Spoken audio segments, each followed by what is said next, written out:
Olá, você telespectador da TV Assembleia. A partir de agora vai conhecer um novo programa, o Sintonia. Um programa voltado para artes, leitura, diversidade do nosso estado. A cada mês vamos entrevistar uma personalidade que lançou o livro ou que vai lançar, que gosta de falar de literatura, de artes, diversidade. E o nosso convidado de hoje é o professor e ex-reitor da UFRN, Geraldo Queiroz. Olá, professor, prazer tê-lo aqui nesse programa de estreia, o Sintonia, começando com o pé direito.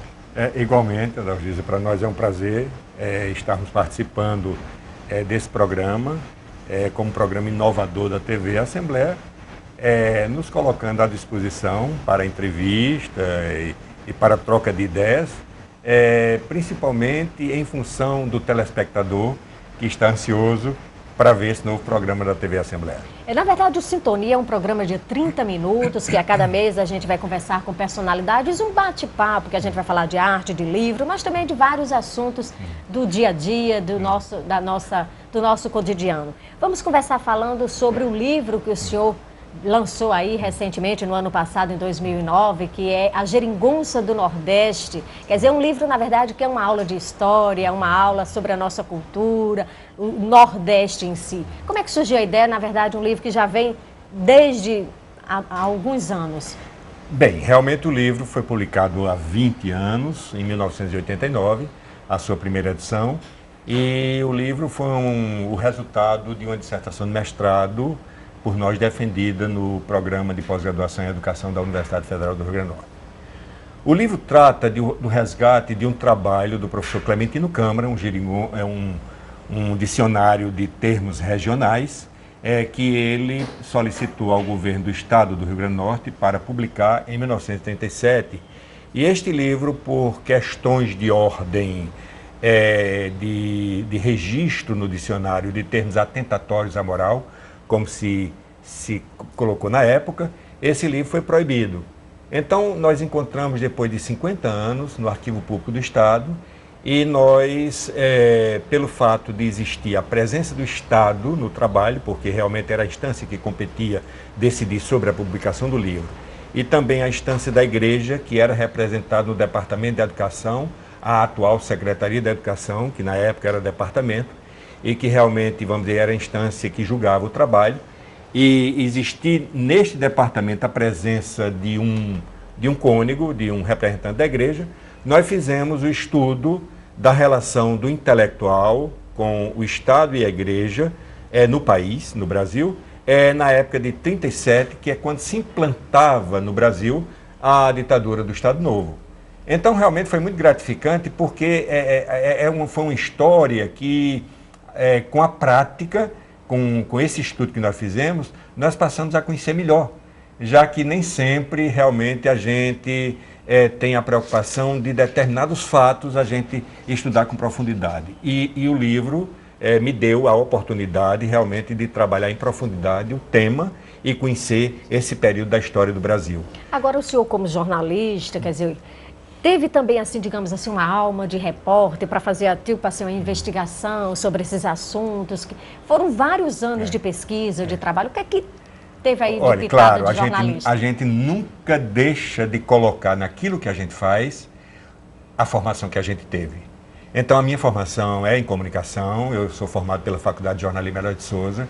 O jornalismo eu abracei por conta exatamente do desejo e do amor pela comunicação, pelo estudo da comunicação, e realmente eu coloquei toda a minha experiência de comunicador, de jornalista, no livro. Inclusive tem uma entrevista com o professor Clementino Câmara, que era o autor do trabalho, onde eu construo essa entrevista a partir da leitura que eu fiz de todos os seus trabalhos e a partir também da leitura dos jornais da época.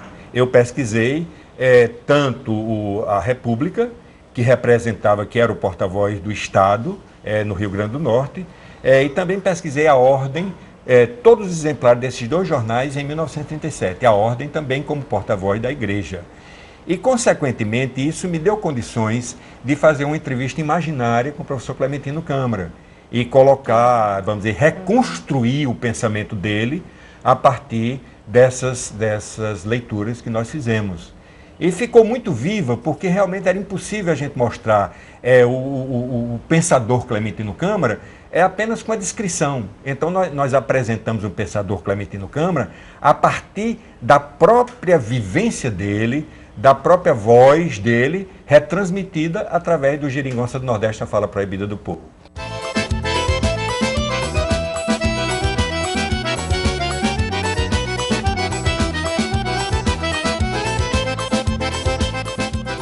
Geringonça do Nordeste foi o nome que Clementino Câmara deu ao trabalho dele, Geringonça do Nordeste.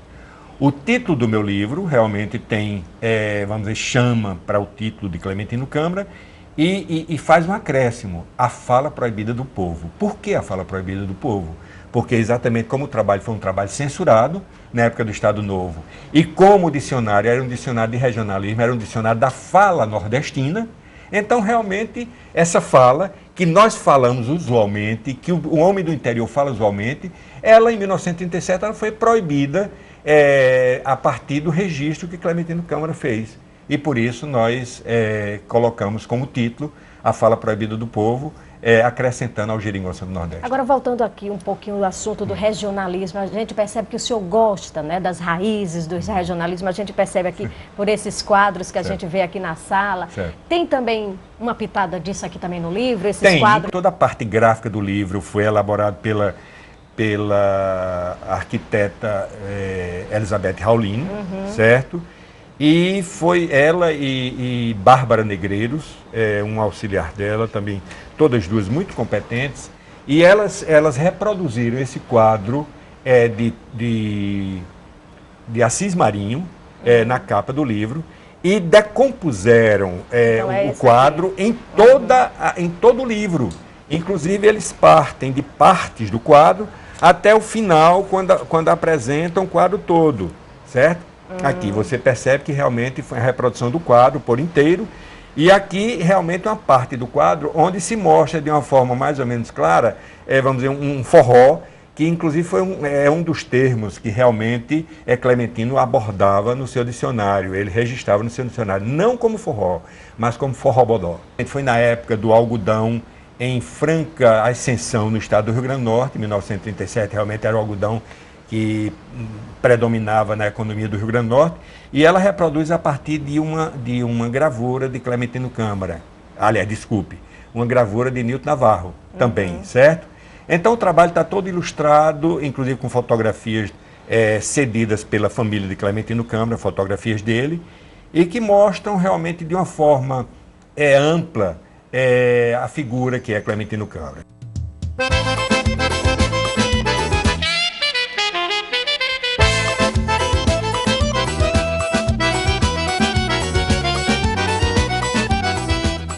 Vamos aproveitar para dar uma caminhada aqui, passear pela morada do professor. Professor, escreveu um livro como fosse duas fases, duas etapas, né? Um que foi a fala do povo proibida, depois a Geringonça do Nordeste, depois de 20 anos. O que é que tem de diferente, assim, ao longo desse tempo? Bem, desde o primeiro momento, quando nós escrevemos Geringonça do Nordeste, a fala proibida do povo, até agora, na segunda edição, o que realmente nós fizemos foi uma revisão, uma revisão, não uma mudança da dissertação, porque realmente isso foi um trabalho acadêmico que foi defendido na Universidade Federal do Rio Grande do Norte, no programa de pós-graduação em educação, mas realmente nós fizemos uma revisão no sentido, primeiro, da linguagem, e fizemos também uma adequação retirando um pouco o academicismo do trabalho. Uma adequação ao meio de comunicação livro. E, consequentemente, numa linguagem mais solta, menos formal, que a academia exige. Então, consequentemente, isso realmente a gente sentiu necessidade, apesar de desde o primeiro momento, quando a gente escreveu o livro, em 1989, nós já tivemos essa preocupação, mas agora muito mais, porque a gente realmente precisava fazer essa revisão. E, além do mais, esse livro tem o acréscimo de textos de várias pessoas, como Celso da Silveira, como Veríssimo de Melo, como Maria Isaura de Medeiros Pinheiro, como Nelson Patriota, Manuel Rodrigues de Melo, Neiliano de Castro, Oswaldo Lamartine de Faria, que escreveram sobre o livro e que a gente reproduziu como referencial para as leituras, inclusive porque muitos textos que estão realmente incluídos no livro, eles acrescentam ao meu pensamento e à minha escrita sobre Clementino Câmara outros dados, outros fatos. E esse livro, inclusive, essa nova edição, teve um prefácio de Walden Madruga, que realmente, de uma forma muito interessante, ele sintetizou a essência do livro e do pensamento realmente nosso na condução do trabalho. O trabalho inicial, as orelhas do livro são escritas por Maria da Conceição Passege, que mostra também a importância ainda hoje da metodologia usada, uma metodologia histórica, que realmente foi usada há 20 anos atrás, e que essa metodologia ainda hoje é considerada por alguns autores como uma metodologia avançada para a época, inovadora. O que é que o senhor destacaria para hoje, um livro, digamos, atual, que com certeza é uma boa dica de leitura para tanto jovens estudantes, como professores, como pessoas que gostam realmente de descobrir um pouco das raízes? Bem, primeiro, o próprio dicionário de regionalismos de Clementino Câmara é uma coisa sempre atual, porque ele registra termos que ao longo do tempo desapareceram, mas registra termos que foram incorporados à própria língua do povo sem censura, sem censura, e também termos para a gente até verificar a evolução da linguagem, porque existem termos que não eram realmente usados, naquela época eram usados como uma linguagem mais, que geringonça significa gíria, que ele deu esse caráter de regionalismo ao dicionário, certo? E que hoje estão incorporados definitivamente ao vocabulário normal da fala do povo no Brasil. Entre as palavras escritas no livro estão aviar, que significa andar depressa com alguma coisa. Azouгado significa afobado. Indagorinha, há pouco tempo. Inhaca significa mau cheiro. Pantim, receio infundado. E na linguagem, papoco significa estampido, detonação de armas de fogo. E roncha significa equimose. Tomou umas pancadas que ficou com umas ronchas no corpo. E outra coisa que eu faria também primeiro, a contribuição dessas pessoas que realmente nós acrescentamos nessa segunda edição, como também 2 documentos que eu acho fundamentais nesse trabalho. Primeiro, uma carta que nós conseguimos, inclusive, vamos dizer, doação da família de Clementino Câmara, que me mandou de São Paulo, o neto dele, que teve realmente, me escreveu em 1989, agradecendo o livro e mandando, inclusive, uma poesia sobre o trabalho. E ele me mandou um depoimento de uma filha de Clementino Câmara, que ainda vive, certo? Que está no livro, ela traçando um perfil do seu pai. E também um documento de Clementino Câmara, original, escrito de próprio punho, ele escrevendo para a filha, em 1954, um dia após a morte de Getúlio Vargas. Certo? E o interessante é que exatamente ele mostrando toda a preocupação dele com os destinos do país, como era um homem realmente muito atento às coisas vividas pelo país, à vida política do país. Então realmente ele atento a essas questões e também mostrando a sua preocupação também com a família, com os filhos, com os netos. É uma coisa muito interessante. O importante disso é que esse documento talvez tenha sido o último documento escrito por Clementino Câmara, porque com 15 dias após ele escrever esta carta à filha, ele faleceu. Quem foi Clementino Câmara? Para a nossa história aqui. Bem, Clementino Câmara foi um professor autodidata, que formou várias gerações de pessoas no Rio Grande do Norte, várias gerações. Ele se fixou como professor aqui em Natal, mesmo tendo anteriormente ido ao norte do país, morado em Pernambuco, mas se fixou em Natal e foi o criador de várias escolas, terminando, inclusive, apesar de sua condição de autodidata como professor, terminando, inclusive, como diretor da Escola Normal de Natal, formando várias gerações de professores. Você gostaria de conhecer a nossa biblioteca, o escritório onde nós trabalhamos? Com prazer. Vamos lá? Vamos lá?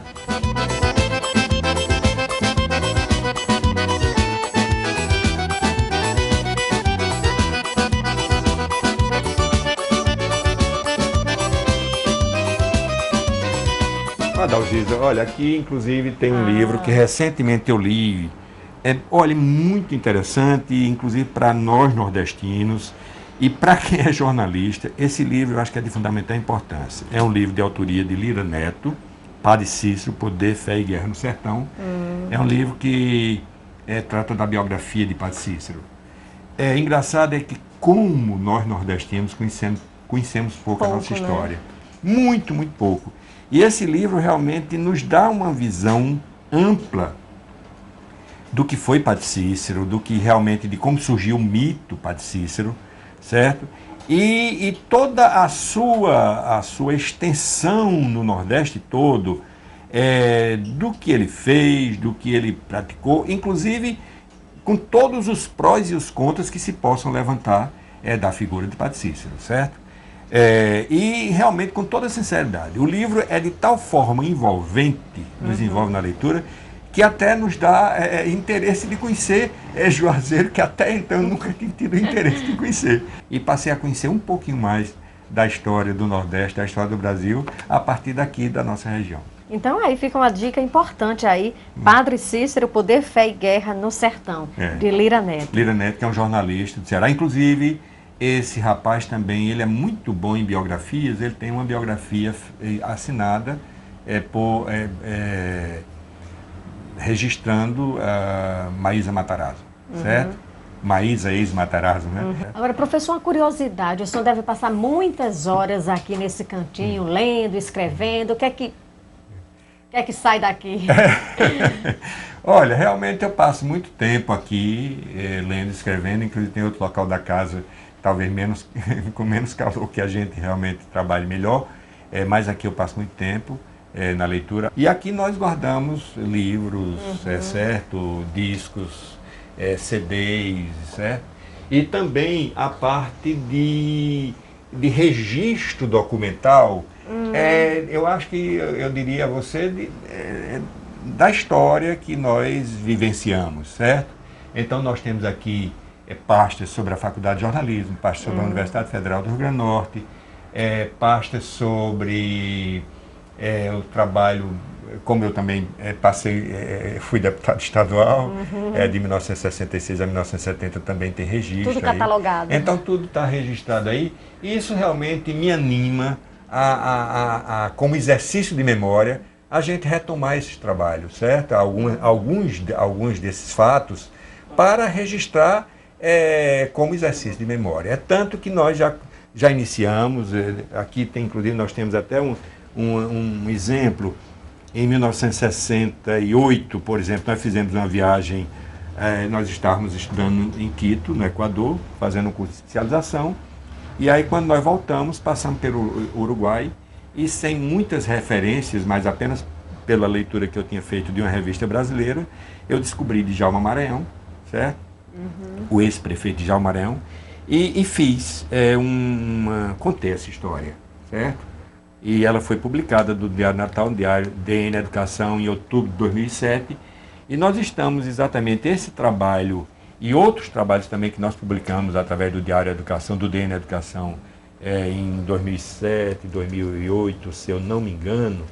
Nós recebemos um convite do Sebo Vermelho para publicar esses trabalhos. Realmente eu estou ampliando com outras experiências, no registro de outras experiências, para poder publicar esses exercícios de memória. Que bom então, né?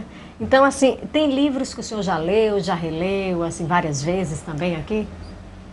Tem, só que hoje, alguns desses livros, por exemplo, eu doei, certo?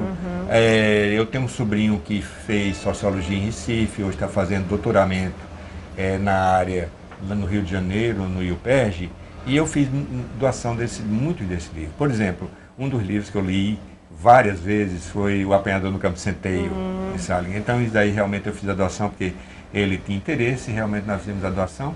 Inclusive porque a gente vai acumulando coisas que realmente pode compartilhar com outras pessoas, que realmente é muito melhor passar um livro adiante que tenha condições de ser lido do que a gente guardar e acabar a leitura, aquela primeira que a gente fez e terminar ali, né? Então que a gente repasse como forma exatamente de... A leitura é uma coisa muito rica que a gente tem que compartilhar com outras pessoas. Se a gente puder realmente doar um livro, é muito mais importante do que retê-lo sem a devida utilização. Aqui realmente tem vamos dizer, livros, desde a teoria da comunicação, que era a minha área, de ensino, a parte da educação também, que realmente eu fui do Departamento de Educação da Universidade Federal do Rio Grande do Norte, e tem vários livros também sobre autores norte-riograndenses. Luiz da Câmara Cascudo, Olavo de Medeiros Filho, certo? Aloysio Alves, Manuel Rodrigues de Melo, Tarcísio Gugel, Deíflo Gugel, Luiz Carlos Guimarães, Berilo Vanderlei e muitos outros. Realmente são livros que sempre a gente está voltando a lê-los, né? Que bom, né? Tem inclusive só um aqui de destaque, Literatura do Rio Grande do Norte. Rio Grande do Norte. Também, inclusive, né? Este é uma organização de Diva e Constância de Lima Duarte e Diva Cunha Pereira de Macedo. E realmente saiu mais ou menos na época de um de Tarcísio Gugel, que também enfoca mais ou menos a mesma informações da literatura potiguar. São livros, eu acho, fundamentais para se conhecer a literatura do Rio Grande do Norte. Professor, uma coisa que me chamou muita atenção aqui no escritório é justamente uma máquina de escrever. É uma relíquia? É uma relíquia, ela foi de papai e tem cerca de 100 anos, certo? Perto de 100 anos. Isso é muito bom porque mostra às nossas netas como que antigamente não se tinha computador. E hoje realmente, porque elas nem conheciam, não sabiam nem o que era máquina de escrever. E com isso a gente tem condições de fazê-las aprender como realmente se construía, como se escrevia antigamente, o que hoje se faz no computador. Outra coisa também que chama a atenção ali, que o senhor gosta desses objetos assim bem antigos, essa espada, qual a história dela? Essa foi uma espada da Guarda Nacional que pertenceu a papai, mas já por, acho que alguns parentes dele que tinham na época, e realmente ele adquiriu e nos repassou, mamãe me repassou quando do falecimento dele. Aí serve como decoração, mas também tem toda uma história, e né? tem toda uma história e uma necessidade e um zelo nosso de preservar.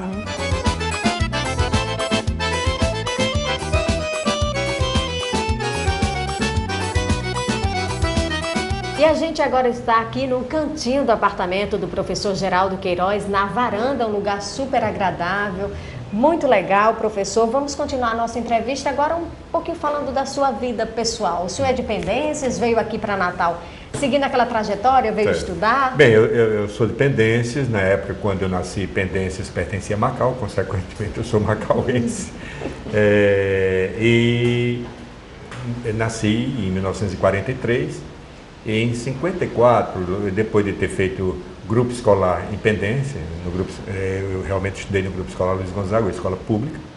Depois vim para Natal e estudei no Marista. Havia uma intenção inicial de fazer medicina, mas realmente terminei no jornalismo. Logo que eu terminei o curso, fui convidado pela diretora da faculdade à época, dona Ivone Barbalho, para ser professor da universidade, da Faculdade de Jornalismo.